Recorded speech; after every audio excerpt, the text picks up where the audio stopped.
Hey guys, it's Sensei, and welcome! Today I am going to be explaining what I think about and what I keep in mind when I draw. And let's just get right into it. So, what do I think about when I draw?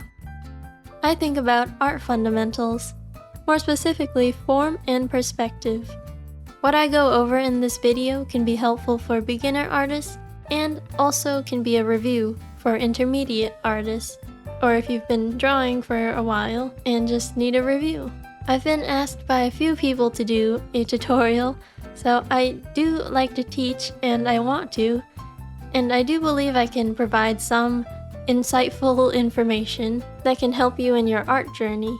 I will try to keep my explanations pretty simple, and because of that I will link some helpful videos that can explain certain concepts that I talk about in more detail than I can, and also some helpful art books that I like. I will link them in the description. Let's start with the question. What are art fundamentals? They're the basic building blocks that every artist should know, and I feel like oftentimes it's overlooked and can slow down your learning process if you don't learn them. Today we are starting with basic knowledge of form and perspective, which are the ones that I think about the most often when I'm drawing. Knowing form or shapes helps you to look at the bigger picture instead of hyper-focusing on little details, so you get smoother lines when you draw. Form and perspective go hand in hand, so I will talk about both, but let's start with form. When I sketch, draw, and if I render the drawing, by rendering I mean adding the values, color, and polishing a drawing. When I do all of that, I am constantly thinking about form. An important perspective to have as an artist is that everything in real life is three-dimensional. Even something as flat as a paper has dimensions. If you fold it just once, it'll look even more 3D. And how hair is not flat and that hair has volume, even though individually strands of hair look flat. You have to look at the overall form and shape and volume of the hair. When you draw, you should keep in mind that every object is three-dimensional, or 3D for short. So squares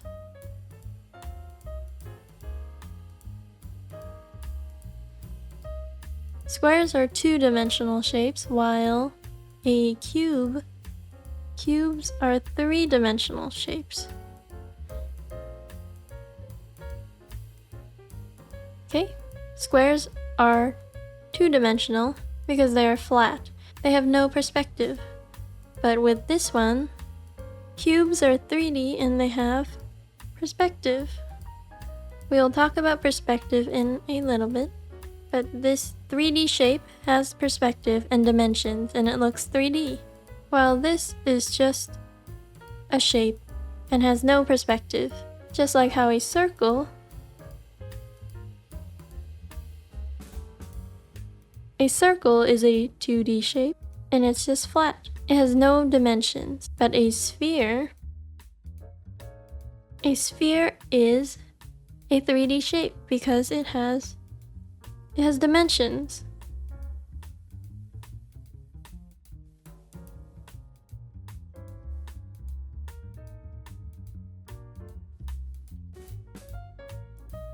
So when you draw, you should keep in mind that every object is a three-dimensional object. Well, not all the time, but most of the time. So when you draw, that's the mindset, or I also like to think about it, that's the lens you have to put on in your brain while you draw. And that's why when you're just starting to study art, doing life studies and drawing based off of objects or people in real life can be more helpful than photo studies, where the 3D object is portrayed in a 2D photo. And as an artist, you can learn even when you're not drawing. You can look at the world through your art lens and notice details that you wouldn't usually notice unless you really look at an object and observe it and study it. Let's take a look at this apple. And the original photo, it looks like this, but I turned it black and white so you wouldn't be distracted with the colors, because that's not what we're focusing on right now. So, this apple, where would you start if you were drawing this? How would you think about it? What shape is this? I'll give you a second to think about it, or you can pause the video and try to study it and draw it. Okay, I'll reveal how I think about this now. I see this apple as a 3D shape, like how we've been talking about. And the shape I specifically see is a sphere. So this, I see a sphere. A round object with dimensions, and not just a circle. I also see a donut shape at the top of the apple, where it dips in the center. So right here.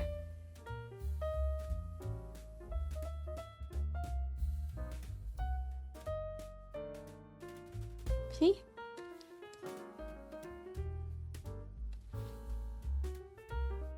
So this is a donut shape, which is also a 3D shape. That's not the best, but let me redraw that.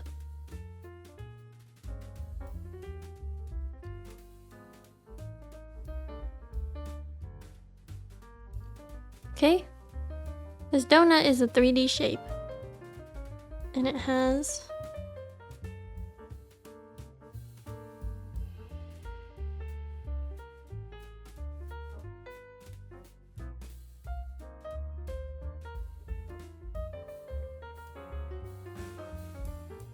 so these blue-green lines are just representing the form of the donut.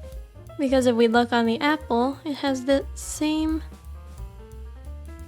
shape, that same form.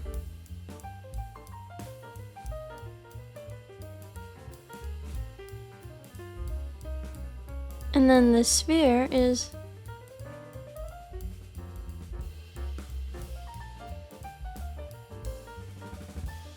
so the sphere would look something like this, the form of the sphere. So don't think about this apple as just a flat circle when you draw, because it's not. It's actually a sphere. And it also has the donut on top.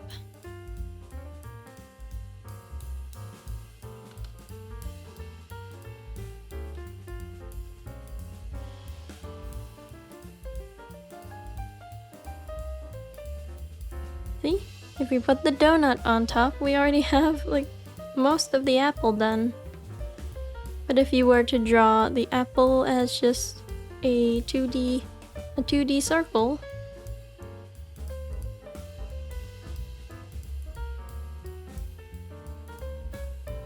I mean, it kind of looks like it. Maybe I got the color wrong, but don't focus on the color. Maybe it looks like an apple and you captured the basic shape of the apple, which is a good place to start, but you have no other information. You don't know how to shade it. You don't know if the light is coming from this way, how to shade it, because it's just a flat circle shape. But this one gives you a lot more information that will help you while you're rendering. But I'm not gonna get into that for now, because that's more values and color, which are different fundamentals. The importance of being able to notice all these overall shapes and details are very important in the start of your drawing, because it will impact how you shade, color, and render your drawing, like what I talked about here with this one. And that's my basic breakdown of this apple. We will come back to forms, but let's move on to perspective now, because form and perspective go hand in hand. While I draw, I not only think about form and shapes, but I also think about perspective. So there's 1 point, 2 point, 3 point, and 4 point perspective. 1 point perspective just means that there's one horizon line. Well, for all of these I'll do one horizon line because that's the most simple. 1 point perspective just means there's one horizon line and one vantage point. And vantage point just means where all the perspective lines will converge.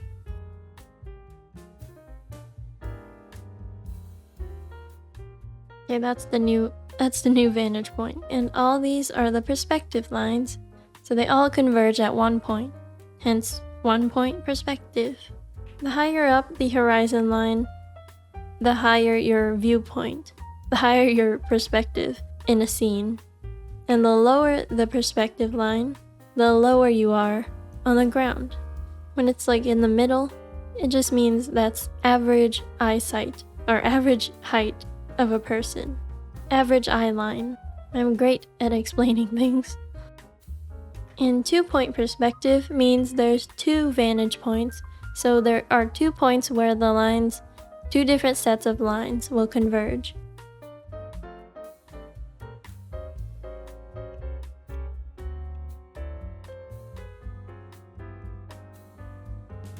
So the orange lines radiating out are for this vantage point, and then this light purple line is for this vantage point.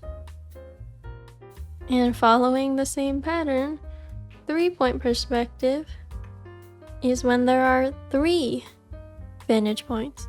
But this one is a little different.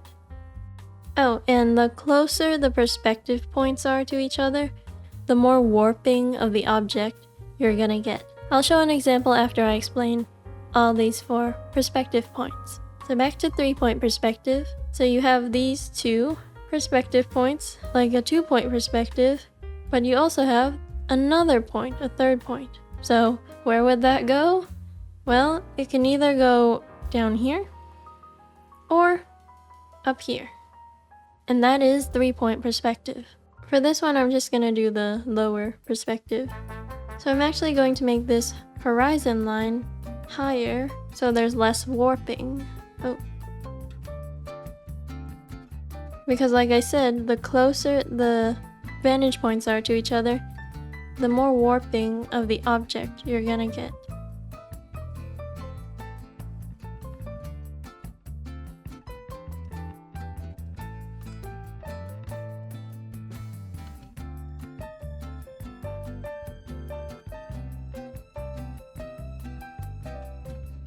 So for this one, it's the same. The lines would be radiating out of this vantage point.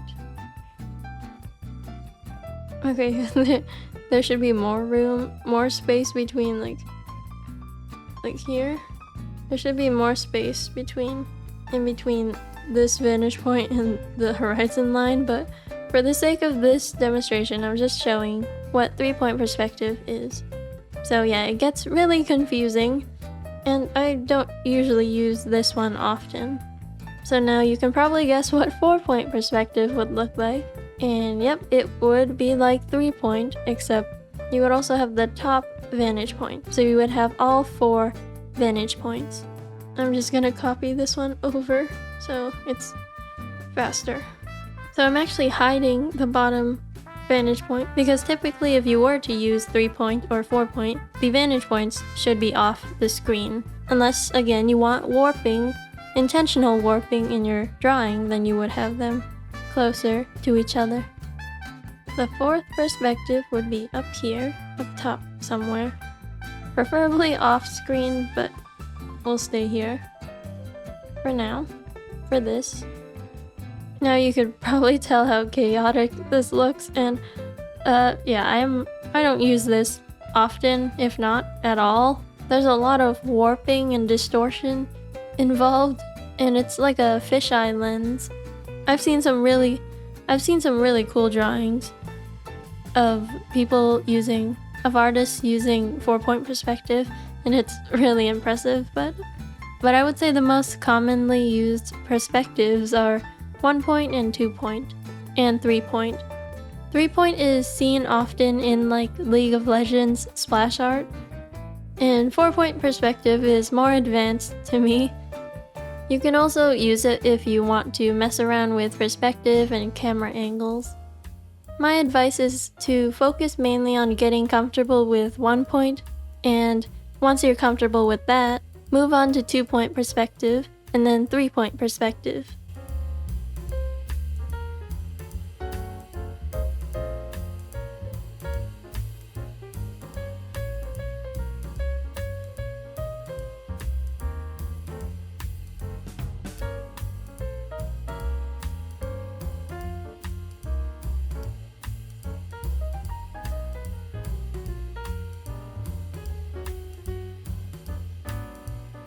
You can see here how the closer the perspective points are to each other, the more intense the warping of the shape will be. And I tried my best, but especially the bottom one, the perspective point is way too close, so you get this like unnatural shape. Unless that's what you're going for, try to put the perspective's vantage points off the page.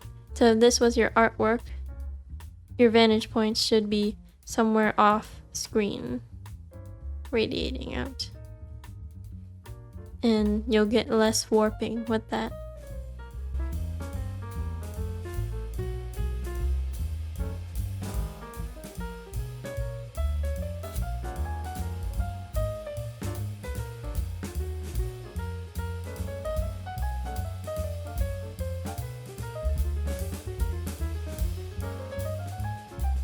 And now with 4-point perspective, you can see how it's really warped. Because these sides are trying to configure to the bottom perspective and the bottom vantage point and the top vantage point. So it's just warping like that. I don't use this often at all, but yeah. For this one, again, the vantage points are way too close. So it's way more like distorted. And that is why I stick to 2-point and 3-point, but mostly 2-point. Before I start drawing, I like to do some really basic warm-ups with form and perspective. And what I like to do is this.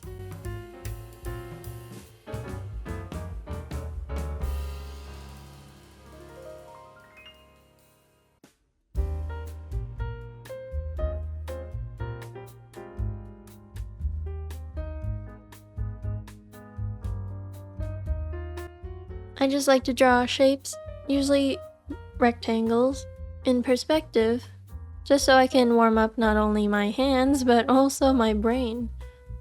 Because I'm thinking about perspective while I draw these. And I used to not. I used to draw these super quickly and not even think about it. But then my teacher told me that well, okay, I still kind of do, but I really wanted to make splash art for like League of Legends. I don't play, but I just love the art. And so I used to not really think much about my lines. But then my teacher told me that, do you think League of Legends splash artists just draw their lines without thinking, like bam bam bam like you do?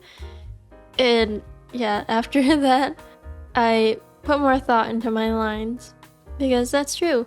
You have to be intentional about most, if not all, of the lines you make. Every line has a purpose.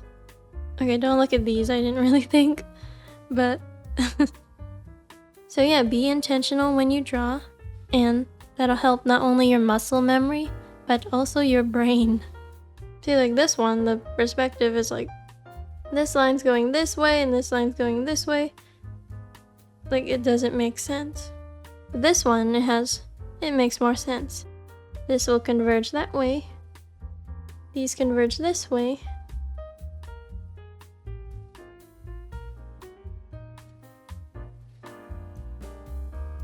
And so on. But these don't make sense. So be intentional with your lines. That's another good tip that I've learned. I recommend drawing 3D shapes in perspective based on a real-life reference rather than a picture, so you can get a better feel for how it sits in space. Look around you and see what you can use as a reference.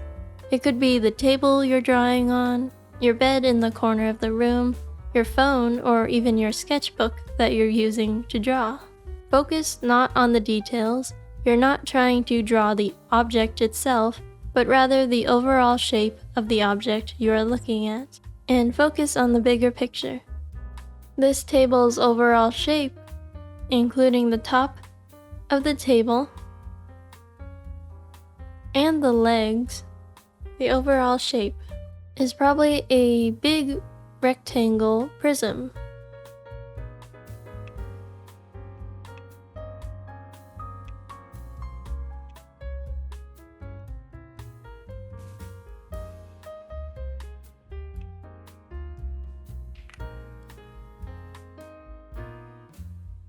Okay, that's the overall shape of the table.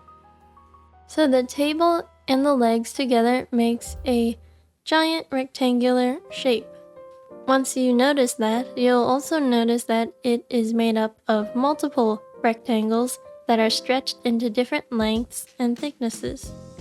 The legendary Kim Jong-gi, if you've ever watched him draw things out of thin air, it's so impressive. And he could do that because he had a very strong understanding of form and perspective. But we're not at his level yet, so we need to use perspective lines. Use perspective lines before and or after your sketch, or even when your drawing is almost finished, but something feels off about the perspective.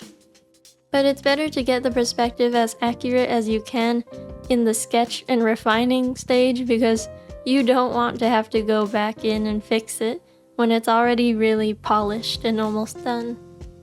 Because that is annoying. So do a lot of the heavy lifting at the beginning of your drawing, so you won't make more work for yourself when you're almost done at the end with the drawing. As you can hopefully understand now, form and perspective work together.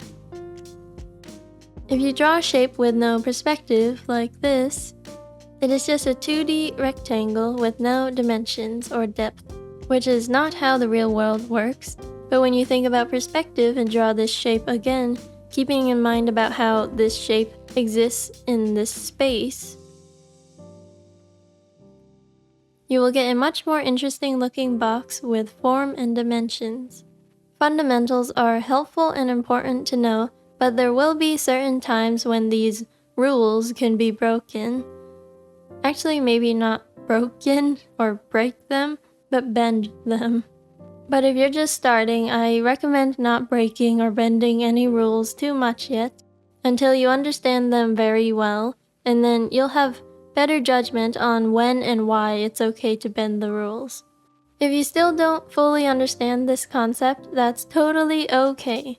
Rewatch this video if you need to, and also apply what you've learned to your own drawings so you can understand this concept better and better. To actually learn and get better, you have to apply what you've watched from videos or researched to your own work, and I'm super sure you will understand it better. Because there have been times where I was like, how much more could I possibly learn from doing it and applying what I've learned?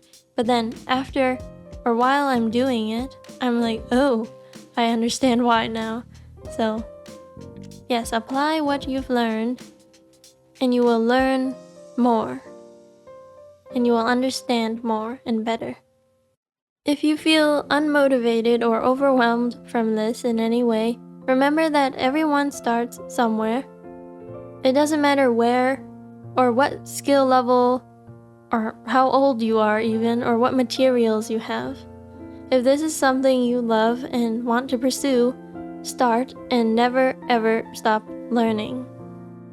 But also don't think that you're not good enough yet to apply for a job, or your art is not good enough yet to post on social media. Because I've also learned that you might never think you'll ever be good enough, so you might as well just do it and go for it. And if you do think you're good enough and you're amazing, which you are, but don't let that stop you from learning. And always strive to improve, because you don't know something until you know. You know? I'm still constantly learning, and I like to encourage everyone, artists or not, to keep constantly learning. If you get harsh comments or feedback, here's a digital pat on the back. And think of those comments as helping you grow a tougher skin. Also, filter what is actually helpful feedback that will help you improve versus purely rude comments. I will leave some videos that I find helpful in the description and some books as well, so feel free to go check those out. Thank you for watching, and I hope you apply what you've learned here to your own art, and I hope you enjoyed your time here. And until next time, and stay out. Bye-bye.